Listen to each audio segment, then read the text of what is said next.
1년 수입이 50억 원이라는 한 스타가 4천만 원을 갚지 않아서 피소됐다고 합니다.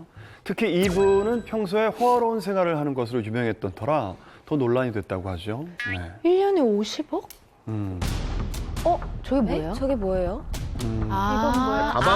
가방 안에 귀금속이 잔뜩 들어있는 거예요. 진짜 번쩍번쩍하다. 되게 비싼 시계인데. 아, 외제차가 굉장히 금액이 높은 차들이죠, 저게. 돈은 뭐 1,000만 원, 그 몸에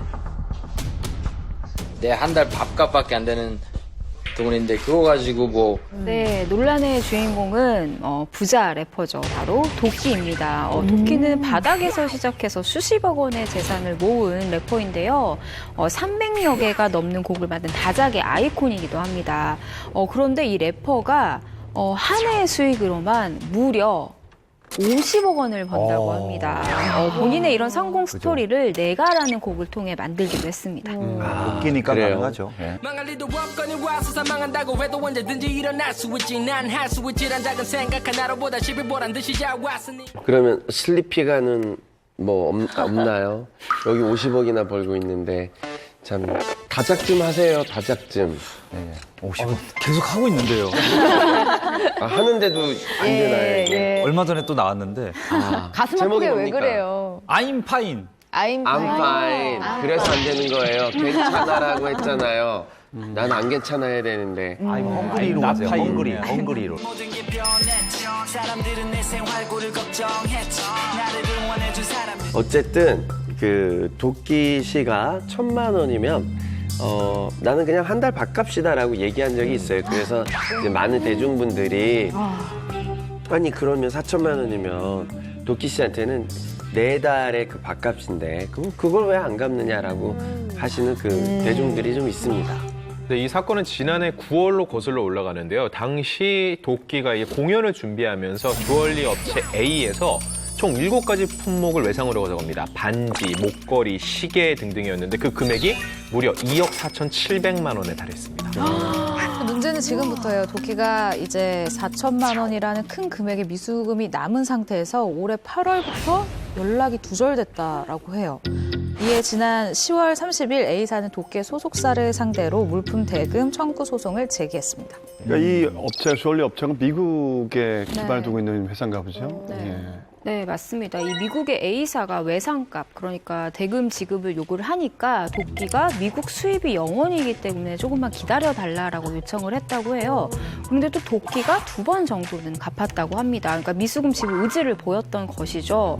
그런데 또 도끼가 이 A사에 미국 수익이 없기 때문에 돈을 지급하면 이게 횡령이 되니까 일단 4월 미국 투어랑 광고 모델료가 지급될 때까지 기다려달라고 하면서 또 지급을 미뤘다고 합니다. 네. A사의 주장이죠. 네. 자, 이러면서 도끼가요, A사의 본인의 통장 잔고를 공개했는데 이 내용이 상당히 충격적이었습니다.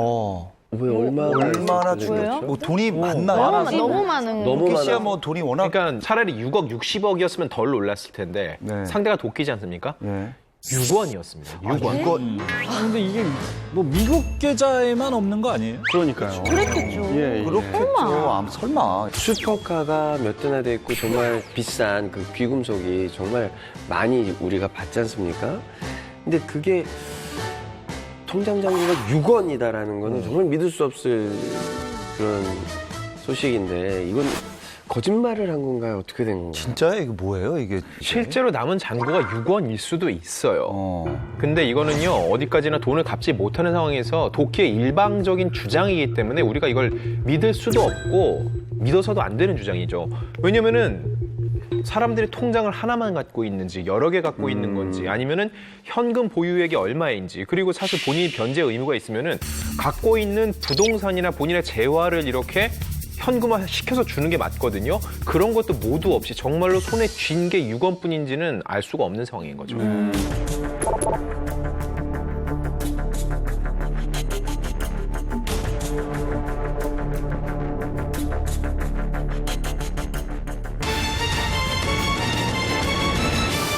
근데 총 외상 금액이 원래 2억 4,700만 원이었다고 하면 2억 정도는 변제를 했고 4천만 원이 남은 건데 지불할 의지가 아예 없지는 않았었던 것 같아요. 맞아요. 도끼 씨나 그 소속사의 입장은 추가로 나왔나요? 네, 도끼 측이 입장을 밝혔어요. 근데 이제 도끼 측이 얘기한 거는 그 A사가 변제를 요구하는 과정에서 캘리포니아 법을 어긴 정황을 확보를 했대요. 그래서 그 도끼의 미국 법률 대리인이 도끼에게 이 문제가 해결되기 전까지 그 해당 금액을 지급을 하지 말아라 이렇게 얘기를 해서 아직 그런 상태에 있는 거라고 얘기를 했습니다. 아, 그래요? 이제 캘리포니아 법을 위반했다는 그 소속사의 주장에 대해 A사는 이렇게 입장을 밝힙니다. 도끼 소속사가 정확히 어떤 사실관계에 관한 어떠한 법률 위반인지에 대해서 아무런 근거를 제시하지 않고 있고 완전한 사실 무근이다라고 반박을 합니다.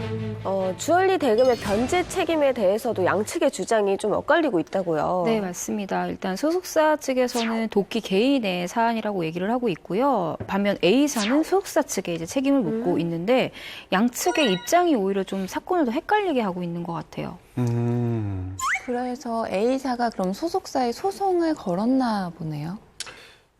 A사의 주장에 따르면은요, 소송을 제기하니까 도끼 소속사에서 먼저 연락이 와서 이 대금을 지급하겠다는 얘기를 했다는 거죠. 그리고 도끼 역시 소속사와 얘기를 하시라라고 얘기를 하는 걸 보니까 이거는 소속사와 함께 변제했다는 거, 이런 걸로 비추어 봤을 때 소속사를 통해 구매 대금을 지급할 의사가 있었던 것으로 생각할 수밖에 없었다는 겁니다.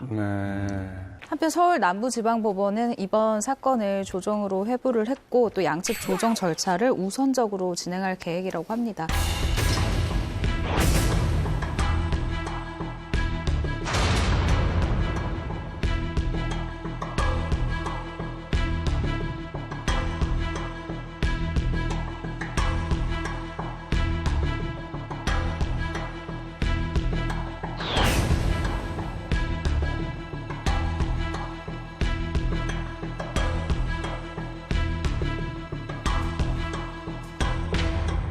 자, 이번에는요, 억대의 빚더미에 올랐었지만 그 빚을 청산하고 희망의 아이콘으로 떠오른 스타들을 만나볼까 합니다. 네, 빚을 청산하고 새 출발에 성공한 스타들 어떤 분들이 있을까요?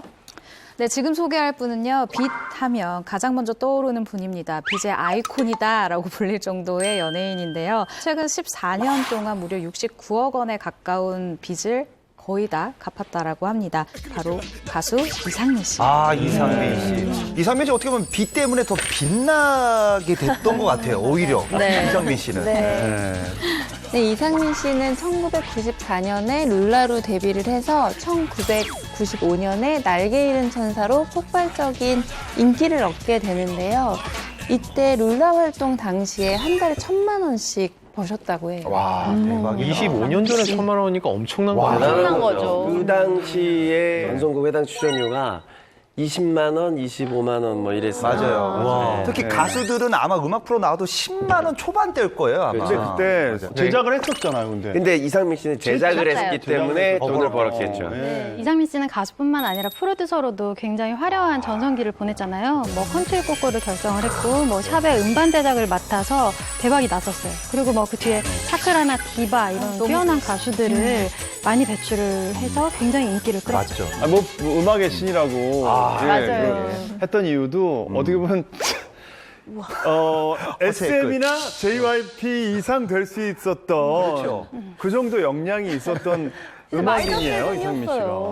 네, 그게 그냥 자신이 그룹의 리더에다가 제작자에다가 데리고 있던 그룹들이 다 잘 됐으니까. 그래서 나중에 다 패밀리 만들었잖아요. 브로스라고 해서 브로스라고. 한꺼번에 다 올라갔는데 네. 그들이 가요 프로그램에서 다 빠진다고 생각하면은요, SR이나 YG 패밀리들이 그냥 맞아요. 방송을 전체적으로 그냥 보이콧하는 거나 마찬가지 효과였을 거 아니에요. 아니 요즘 예능 보면 많이 나오시는데 아이돌들이 나와서 예전에 뭐 이상민 알아 막 랩하시면서 하는데도 요즘 친구들이 잘 모르는 거예요. 그래서 엄청 좌절하시더라고요. 이렇게 대단하신 분인지 몰랐어요. 그럼요. 음신이에요, 예. 저도 음악의 신 하면서 얘기 들었는데 그때 당시에 그 휴가 갈 때 전세기를 빌린 적이 있대요. 전세기를 빌린 적이 있대요. 맞아요. 와, 대박이다, 야. 휴가 갈 때. 그 정도로 잘 됐었고. 그리고 이 저작권 얘기를 안 할 수가 없는데 사실 예전에는 이렇게 정산이 되게 막 명확하게 되지 않았어요. 그렇죠, 맞아요. 제가 십몇 년 전만 해도 전화해서 왜 이렇게 조금 줘요 하면 더 주고 그랬거든요. 진짜.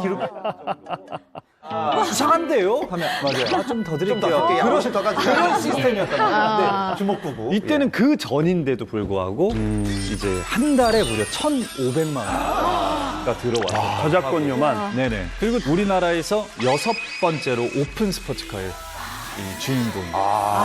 그 차구나. 상위 1%. 근데 저도 제가 이상민 씨랑 같이 이제 회식을 몇 번 한 적이 있었는데 이상민 씨가 되게 술을 마시면 수줍게 과거의 영광에 대해서 수줍게 조금씩 얘기를 풀어줘요. 그래 너무 재밌는데 그 당시에는 계열사를 포함해서 6개 회사를 거느린 대표였대요. 그러니까 맞아요. 정말 대단했었던 사람인데 그 당시에 제가 들었던 거 좀 기억이 나는 게 JYP 있잖아요. 지금 JYP 사옥이 매물로 나왔었던 적이 있습니다. 근데 이때 부동산에서 이상민 씨 저거 한번 사봐라. 저거는 무조건 수익이 1년에 10에서 20%는 얻을 수 있다. 이거는 무조건 사야 된다라고 했어요. 근데 그 당시에 9억에 나왔다라는 거예요. 그래서 당연히 이상민 씨를 살 수는 있었지만 이 JYP 사옥을 사지 않았다고 합니다. 왜요? 저 가만히 있어도 저 음반 제작해서도 1년에 20억 버는데요? 라고 대답을 했대요. 그러니까 그 당시에 약간 수액이 있었던 거죠. 그러면서 본인이 정말 잘못된 선택을 했다라고 했었던 게 지금 SM 건물의 길 건너편에 자기 이제 사무실을 차렸는데 월세가 지금 들어도 너무 세요. 당시 2,500만 원. 당시에? 당시 월세 2,500만 원. 그리고 안에 음반 기구 다 넣고 방음 세트 다 한다고 인테리어 등등에 든 비용이 11억이래요. 그러니까 건물을 사고도 나갔죠. 건물을 사고도 남았죠. 하겠다. 그러니까 저희가 다 듣고 아니 그 돈이면 사지. 맞아요. 사지. 뭐 하는 짓이냐고 막. 아유 저런. 근데 이렇게 성공한 프로듀서셨는데 어쩌다가 이렇게 어마어마한 빚을 지게 되신 건지. 이상민 씨가 무려 69억 8천만 원의 빚더미에 앉게 된 이유는 바로 자신이 직접 운영했던 음반 기획사가 부도가 난 겁니다. 그 이후로 외식 사업마저 실패하면서 신용불량자가 됐습니다. 네. 그리고 이상민 씨는 지난 14년 동안 꾸준히 이제 방송 활동을 통해서 빚을 갚았는데 그런데 빚을 갚는 과정이 그렇게 쉽지만 않았다고 합니다. 그러니까 T채널에서 방송됐던 지니어스 게임에서 우승상금을 받았는데 그게 바로 자합이 되는 압류되는 경우가 생기기도 하고요. 촬영장에 방송국에 이제 이상민 씨가 이제 방송이 바빠지니까 이제 돈 좀 버나 보다 해서 채권자들이 녹화하는 중에 와서 기다리기도 하고 얼마나 방송 불안할까. 앞에서 만나기도 하고 뭐 그랬다고 합니다. 힘들었겠다. 방송을 통해서 그런 모습들이 많이 이제 약간 코믹하게 많이 표현이 됐잖아요. 그 미우새 같은 방송 보니까 이제 몇몇 채권자들이 계속 힘내서 일하라고 막 그런 건강 관련 식품도 보내주고. 이상민 씨 감사합니다. 굉장히 따뜻한 마음으로 그래서 막 열심히 먹으면서 또 일을 하시더라고요. 그래서 굉장히 채권자들이랑 보기 드물게 돈독한 관계를 보여주기도 했었는데 이제 사실 채권자들 입장에서도 개인 파산을 신청하지 않고 오래 걸리더라도 내가 무조건 돈을 다 갚겠다라는 의지를 보여준 이상민 씨가 조금 뭐랄까요 고마워서 고맙기도 하고. 네 그래서 더 이제 응원을 서로 이제 해준 게 아닐까 싶어요. 네. 네, 맞습니다. 그 방송에서 이미 너무 많이 나와서 많이 알고 계시겠지만 뭐 집을 어느 정도 자신의 집을 좀 내어서 살게 해주기도 하고. 진짜요? 네, 채권자 집이었어요. 네. 누가의 뭐 옷이나 뭐 신발 같은 거는 뭐 건드리지도 않고 좀 오랜 시간 또 기다려주기도 하고. 그래서 뭐 결혼하게 되면 빚의 일부를 탕감해주겠다라는 약속도 했을 정도로 많이 좀 좋게 지낸 것 같아요. 관계가 너무 좋아. 그럼 흔하지 않은 경우였어요. 어렵죠. 예. 저도 방송을 보면서 저럴 수가 있나. 그러게요. 예, 그 집이 그 그 집이 그 집이에요. 집이에요. 예.